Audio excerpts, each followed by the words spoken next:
How did Aegon's conquest of Westeros begin? What were his first actions, and what did the first small council in King's Landing look like? After having some issues with other lords in Westeros, Aegon summoned all his allies, bannermen, and friends, along with his two sisters, Visenya and Rhaenys, to him on Dragonstone for counsel and discussion on what to do next. After 7 days of debate, Aegon and his council sent ravens all over Westeros to lords, kings, and the maesters of the Citadel. The ravens all bore the same message, saying, "From this day forth, there will be one king in Westeros.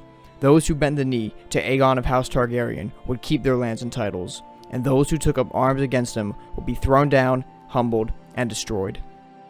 After sending out the ravens, Aegon and his host left Dragonstone and went to the nearby northern bank of Blackwater Rush, where 3 hills stood tall above a local fishing village. Aegon's first order will be to start the construction of a small palisade and castle made of wood, log, and earth to go around the highest of those 3 hills. The castle would be known as the Aegonfort, and the hill it was on would forever be known as Aegon's High Hill for the rest of time. Aegon's second order was to send his sisters to the nearest castles and secure them into submission. Rhaenys would fly on her dragon Meraxes to Castle Rosby, who yielded without a fight, while Visenya flew to Stokeworth Castle and faced little opposition until she set all the roofs of the castle on fire with Vhagar's flames. Castle Stokeworth quickly submitted after that.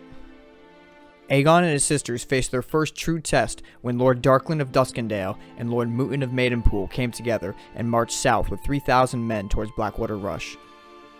Aegon would then send his childhood friend and bastard half-brother, Orys Baratheon, to attack them on the ground, while Aegon would come on them from above on Velaryon, the Black Dread. Needless to say, both Lord Darklyn and Moonton were utterly defeated and killed. Their sons and brothers yielded the castles and pledged their allegiance to Aegon. This was a great victory for Aegon in his conquest, because Duskendale was the main trading port on the Narrow Sea at the time, and had lots of wealth that was free to claim after they were defeated.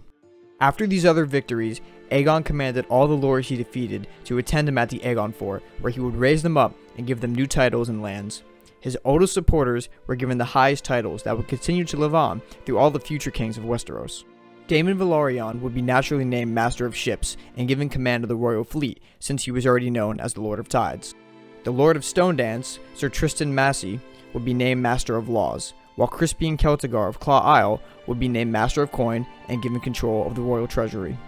Lastly, his closest friend Orys Baratheon would become the first hand of the king of Westeros, as Aegon called him, "my shield, my stalwart, and my strong right hand." Aegon's knights then presented him with a great silken banner that had the iconic red 3-headed dragon breathing fire upon a field of black.